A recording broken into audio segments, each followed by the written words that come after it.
Well, you can't really tell. I'm cranking the wood heater really well there. It's probably just running at absolute optimum. Just boiled the kettle. I had a coffee and just waiting for some eggs to boil now. It's funny you look at some of these things. Just looking at this here. Oh, that's bright sunlight. Look at it, all soldered up. And then they've put a fitting in here, which is probably about at least an inch deep, soldered around there. You know, and I just thought they've had to cut this perfect blooming shape out of sheet metal. Seated in, solder around here, solder around there. You know, solder on the other side and everything like that. Let's see if I can. And the other side, there's. It doesn't look as glorious on the other side, but just so much blooming workmanship they put into things back in the day. Every little piece soldered. It would have taken bloody ages to get all that. Unbelievable, really. All the rim along here, this is a folded over rim. Most of them are, including that one there. Soldered all the way down. You think, bloody hell, this must have spent friggin' an hour or two with a blowtorch. And this is the top. They haven't bothered soldering the top there. I can tell because there's actually a circular hole there, which is your input, and I've covered it over with that. But look at this thing here. It's all done with silicon, and all they do is just use these screws. And I thought they would have used the standard tech screws like you use for, you know, playing around with gutter, and they use these bloody tiny little bastard screws, and then silicon, and then just silicon everything up. And like I was saying, the bottom rim not soldered, nothing, and even the fitting here. Just siliconed around and actually riveted in. Just big rivets and silicon. There's always a lot of new methods to doing things that are all a hell of a lot quicker and that, but you just sort of think, for all the years that they've done all this stuff the hard way, you know, they put so much care and so much effort into building something, you know, like here is where a sheet overlaps. Soldered every little bloody bit of it. Thin bead of solder along there, all along here. The work they used to put into things. And now we live in a world where it's all whacked together. I'm not saying it's a good thing to have to take a long time to make anything, but there's just so much care that goes into these old things. You know, because it was a long, drawn out thing to make anything, because of the well, you know, a lot of it was just basically chemicals after World War II, plastics and a lot of chemicals, pesticides, you know, silicons, paints. For the first time you had more than 5 different colours of paint, you know, all sort of all happened. But you know, in today's world, it's just sort of an easy come, easy go. Things are made so quick that, and you know, there's higher productivity as a result, but people don't sort of place as bigger a value on things because there's not as much effort put into making them. And you know, at the same token, it increases productivity because things are so much easier to build. And more often than not, cheaper, and a lot less labour. And then there's the other side of the coin. What labour there is all Chinese labour anyway. But yeah. Here we go, closing in on 10 o'clock. 5 degrees.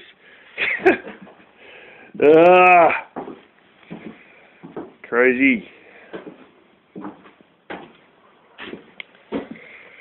Yeah.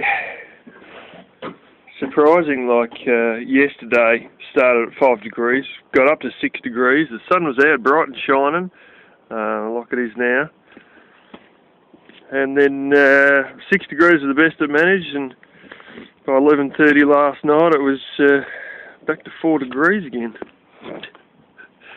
So the sun's so bright, it's incredibly bright, and yet it's got to stay cool. It reminds me of when you have the spring come. The last days of winter and the first days of spring are incredibly bright, as you can see. Cloudless sky. And incredibly bright, but still cold.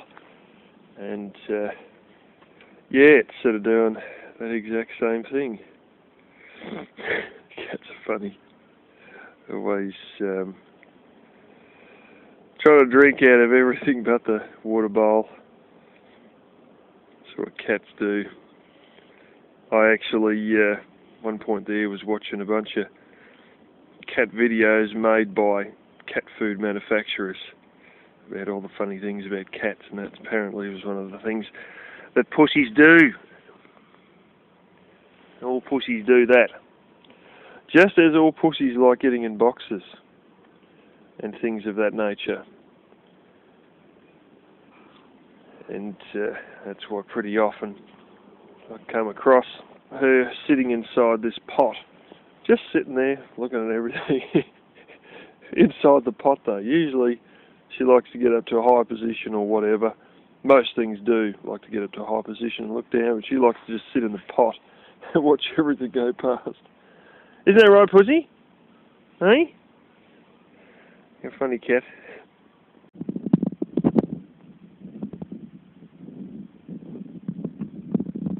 That's what I've been up to.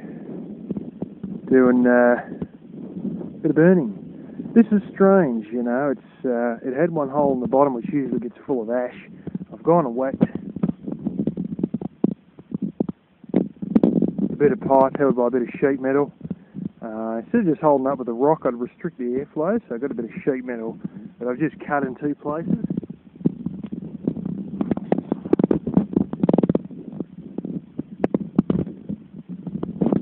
And just jammed the pipe down over it. Yeah. It's interesting though, even with that, I mean that's almost, there's not much of an airflow and it's almost covered with ashes. All this is all obviously full of ashes.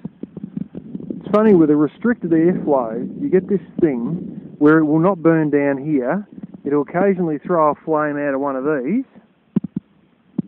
and it's like as though the flame only starts right at the top and throws up sometimes.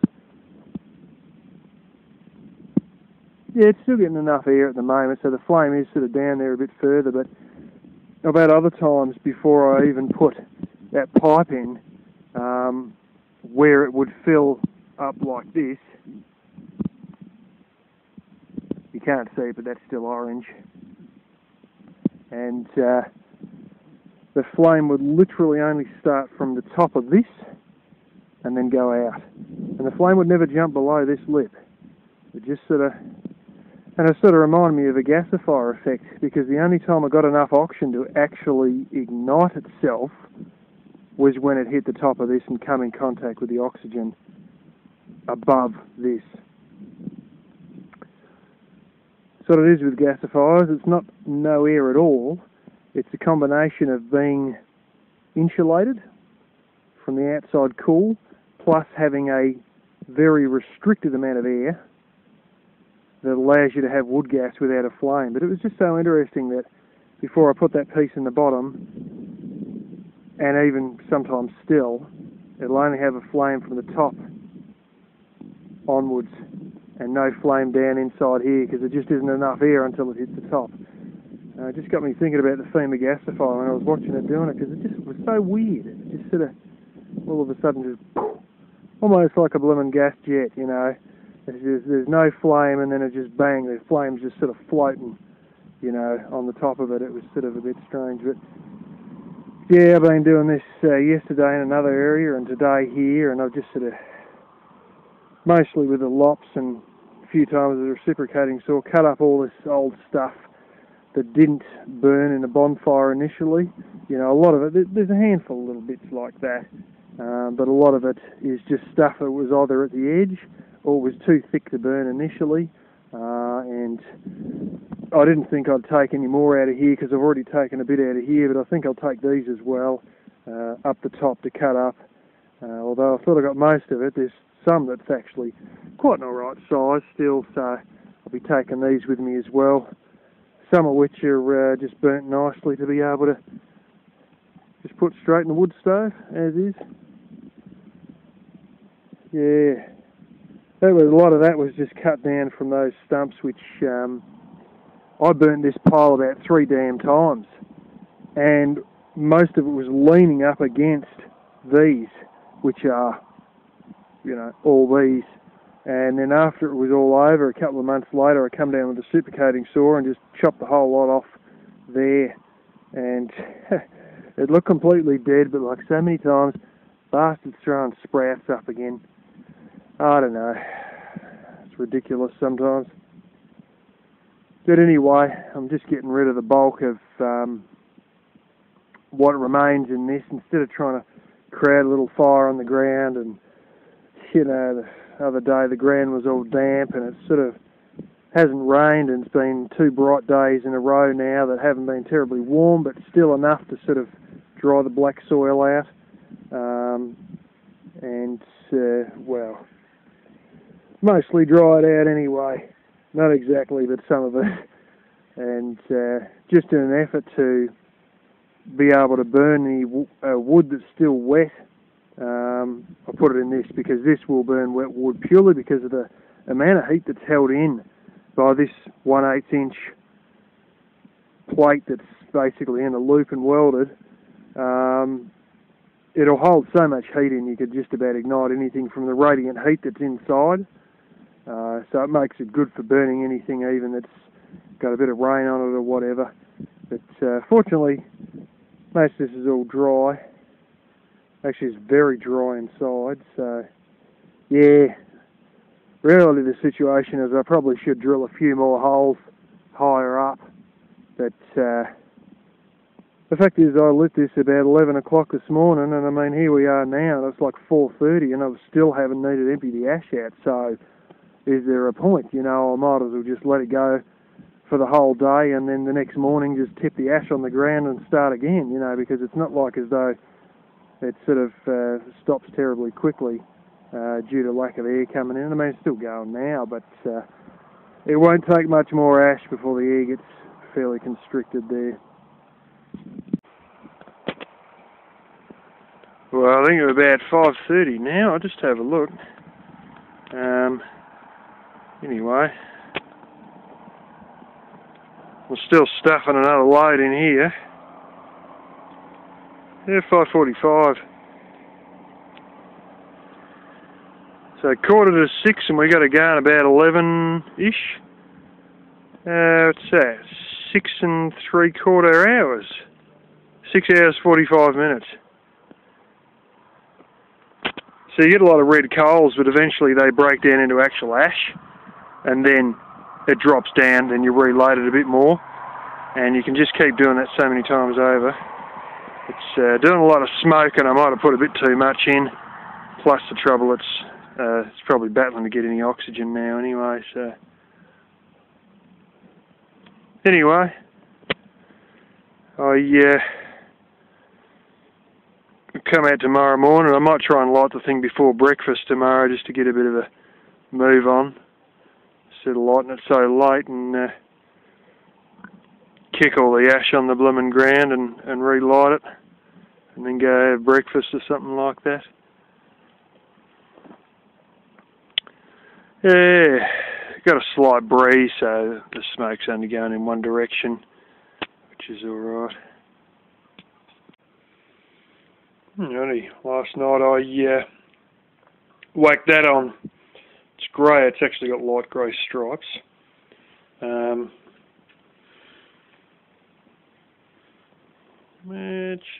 can barely see. Pretty certain it's an army blanket from way back, 1960s or something. And it's pretty itchy as it is, but if you put that one on top, then you're fine. And yeah, last night I was so warm at times 0, it was almost too warm, and then I had Black Kitty in with me up against my legs. She likes to sleep against my legs usually. And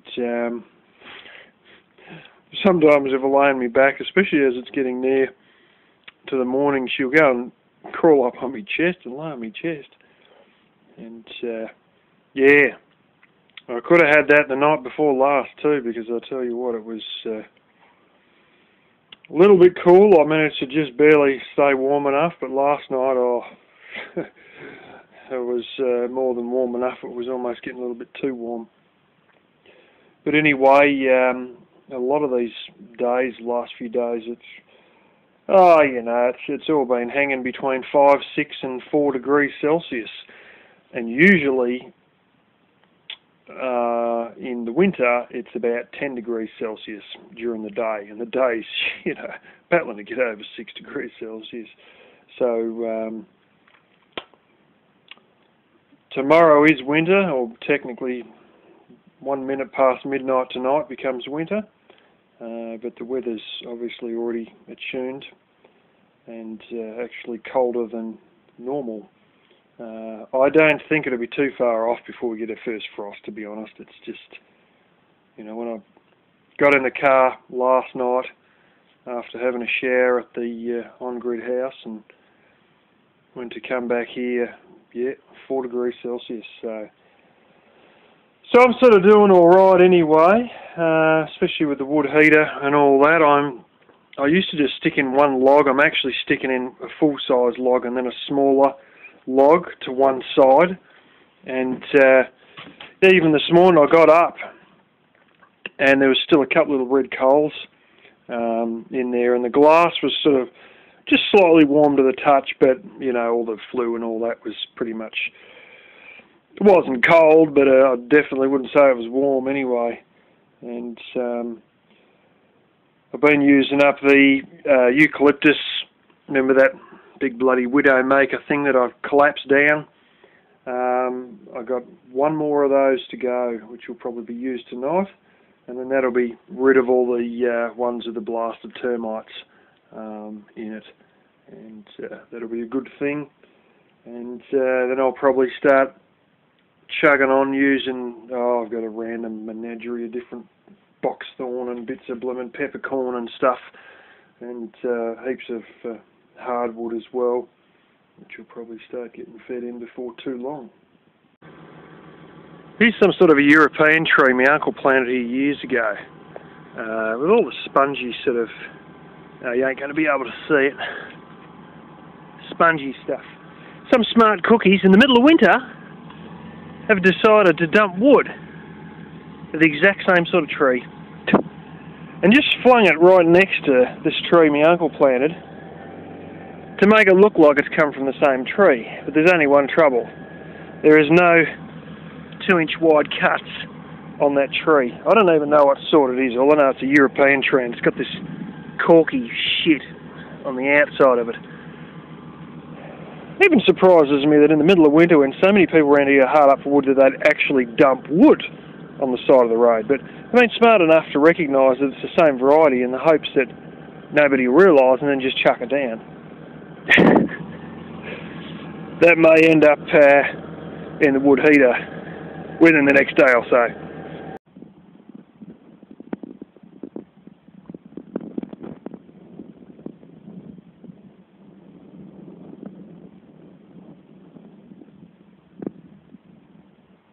Instead of doing the gasifier effect, the flame only exists at the edge.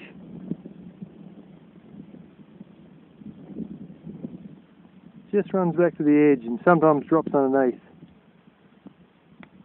It's sort of going very smoky, and then when it does go, it just clips onto the edge. Almost. Not even quite a 1/4 inch above the edge, the flame starts. There we go again. It's going underneath again. Was doing it, I could actually see the gap between the edge and the flame before.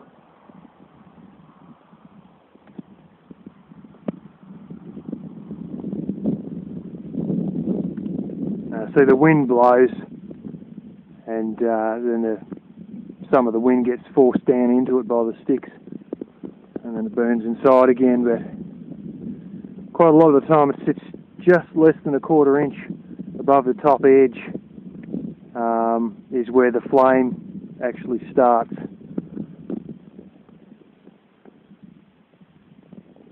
Might do it again now it's smoking. The breeze is messing with it.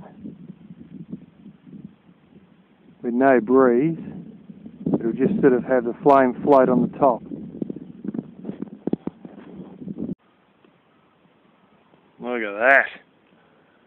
Got up a little bit earlier and done the washing, and oh gosh, your hands get cold. Quite cold.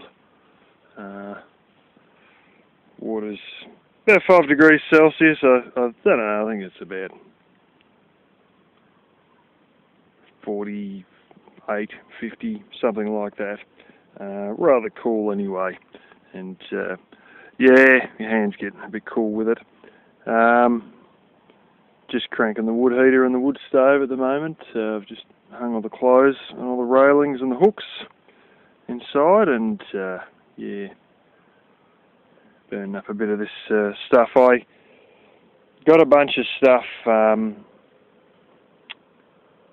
from basically where I've been burning all these box thorns down there, the stuff that was big enough I dragged up, and also these bonfires, they had a lot of stuff left over, and there's a bit of it underneath the, oh, this is all, some of it was pine that was all right, but it was warped as shit, and then it would sort of, you know, every so often it'd go back to being like that again, rotten. And others was just little short bits that I got from underneath that bunch of floorboards that are usable but just barely. And the worst of it is there, which I'm using right now in the wood heater. But I had quite a pile of box thorn, and a lot of that I've already actually put in buckets and taken inside. Took me about 45 minutes at least to cut it all up. There's quite a bit of it. But yeah, a lot of it's already filled up all the buckets that I almost emptied out. And the sawdust. Hopefully that'll dry it a little bit. Got a lot of these areas just all filling up with sawdust around here. This is where I always cut everything, so you get so much sawdust it's ridiculous in the end. But I try and sometimes scoop it to the side or bag it up or get rid of it or whatever. Which reminds me, at some point I've got to do this little experiment showing you something that can be done with sawdust, and I don't mean mushrooms, although that can be done with hardwood sawdust. A lot of this was all down further before, and now it's all sort of crept up. Yeah. You guys will probably see some footage using, well, it's actually timber like that, but it's treated stuff. Some of it's actually a bit bigger than that, that I've got out there. It's been sitting out there for friggin' years. We've got no use for it. I'm keeping a little bit of it to make steps down to those IBCs down there, but the rest of it I'm sort of effectively donating to a church that I'm involved in, and we're going to go and make a bunch of raised garden beds, and some of you guys already might know about this, but the rest of you are going to see them being put together. Yeah, the treated pine. To be honest, I don't expect them to be there for any more than a few years before they change their mind about the garden yet again, because they're pretty good at changing their mind about the garden, from what I gather. Anyways, that footage will all appear. There might be a few, I might have to switch on the, YouTube's got a thing where you can actually censor people's faces, so that might actually be in effect. It's a very strange effect feature they've got, so I might have to use that, because I don't think everybody wants to be seen, and you may not see that much of it because I'm going to probably be hanging on the end of a cordless drill or a circular saw a lot of the time. Yeah, got to cut a bit of this up with a reciprocating saw. I've got another bunch, there's a big bunch of box thorn out on the thing. You might remember I went underneath a peppercorn tree and cut out all the loose stuff underneath the peppercorn tree, and I've packed it all up against a box thorn. I reckon I should light that box on today, but I'm just about out of diesel. So I've got to light it sparingly, I'll put it like that, but a lot of it's pretty dense sort of stuff.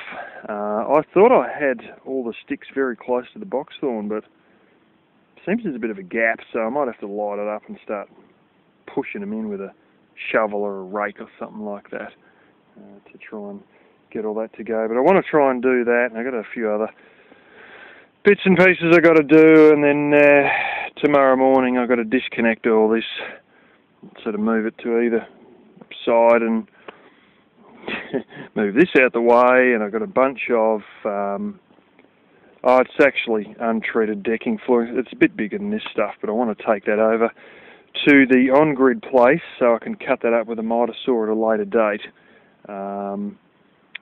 over there, and then I've got to load up all this stuff that we're going to use for these raised garden beds. I'm not really interested in raised garden beds here because I'd have to bring soil in or dig up soil, and you know, the fact is that a lot of the soil is really too dense to get too enthused about comparative to the stuff over the edge of the hill. But then I can't exactly get the stuff over the edge of the hill with a front end loader without bloody killing yourself because it's a 35-degree gradient. But anyway, fair bit to do over the next, well, today and the next 3 days are going to be pretty bloody busy. Still haven't heard from this mob. I don't know what's going on with this blooming job. But, I can tell you one thing there, I've got some of that nasty ass radiator pine going in there. And I probably should close the damper because that might help a bit. Holy smoke, that's pouring. This is the thing, you know, box thorn burns beautiful and you get all this friggin' crappy ass radiator pine, you know, all this construction stuff that's half rotten, and you put it in and the smoke just billows out the top. And all the same, I've got to try and get rid of it. That's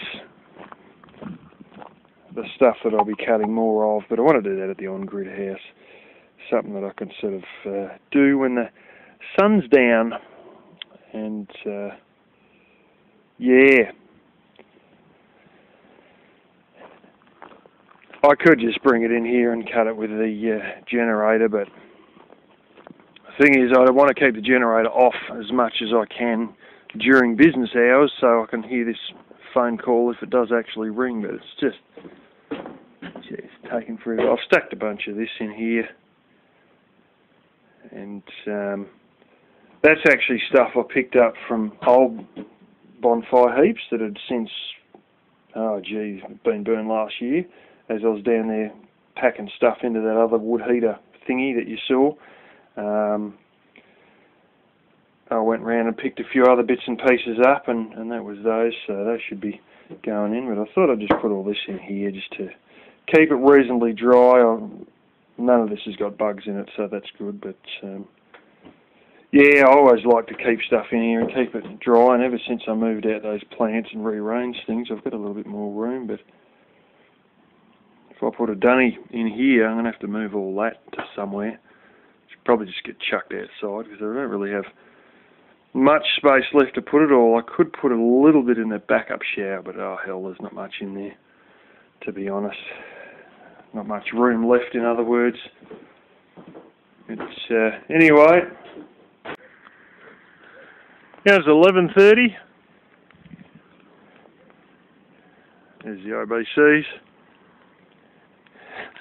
It's even foggy at the cypress pines. Up on against the boundary fence here. That's where I cut all the stuff out underneath the peppercorn. Some of which is burning right now. This is this box thorn. This went very easily. Just the old couple of bits of phone book, a couple of splashes of diesel, and off we went. I've probably got to try and pack some of this into here. Bit annoyed. I hope it's I might have pushed it that way actually. Trying to get rid of all this stuff. A lot of this stuff here was next to all those little sticks, and I tried to pack it on because it was burning right about there. Sometimes it's good to have like a little blower or something to move something. I had a strange incident I was pushing all these things down here, trying to get all that to burn because it was burning underneath, and I was pushing it down. And some of it burned, some of just a bit further there, but this patch didn't quite. And I was pushing that all in anyway. And I had, the prickles pressed against the ground. I pull up the blooming shovel, I'm walking along, there's something that looks like a worm on it, and then I'm looking and one end's about this big and the other end's like about a 1/4 inch. And I'm like, well, it's almost like 5/8 or something like that. It's quite big on the other. I thought, what the hell's this? First I thought, oh, it's an earthworm, and I thought, well, hang on a minute, why is it so big at one end and so skinny at the other? And it doesn't sort of, not quite the colour, it's not ribbed like most earthworms are. I thought, maybe it's just an earthworm that's singed, but why is one end like 3/8 of an inch and, like a centimetre thick, and the other's like, just tiny, 3 mil, 1/8 of an inch? And I thought, that's strange, so I just sort of plucked it off, and I was just walking from there, just down here, and I noticed about here, and I plucked it off and I threw it in the fire here. Next thing, I walked into here, next thing, running behind me, there's this squealing bloody carry-on. I thought, what the frig's this shit? And here I am standing right here with a shovel, turn around, this thing here is going fucking crazy, running around in circles here. And so I slammed it in the back of the head with a blooming shovel. There's a rat. Singed rat. And it's quite a chance that the opening of its hole was there. And I really don't know what the heck that wormy placenta thing was. No idea at all. It definitely wasn't a baby mouse, but I may have been trapping it in by holding the prickles into the flame. I was trapping it inside its, what's his name? Inside its hole. Or it may have been elsewhere in its hole, and the hole was underneath a bunch of sticks, and I just pushed the sticks inwards, and then all of a sudden, what little gap it had to go through the sticks was moved because the sticks had been pushed in about a foot, Either way, it's pretty badly singed and was probably on the way out or pretty badly injured anyway. But regardless of that, I was going to finish it off anyway, so that's the end of that. Cat will probably be down here eating it later on. I'll probably find it in my kitchen later on. Oh, gee, the heat here is unbelievable. A few bits corrugated on. There's one there. There's another one in there. Originally, I tried to get in, I think, into this side here and have a go at it and try and cut in, and I just realised how thick it was. It's an unbelievable amount of stuff there. But there's quite a chance that I'll go and get that thingo, the other little heater thing, steel thing I've been showing the last few days, and try and heat what I can in, try and burn what I can. But I'll probably bring that thing over here later on today and maybe tomorrow morning when all this is cooled off or whatever. I'll start cutting it with a reciprocating saw and feeding it in.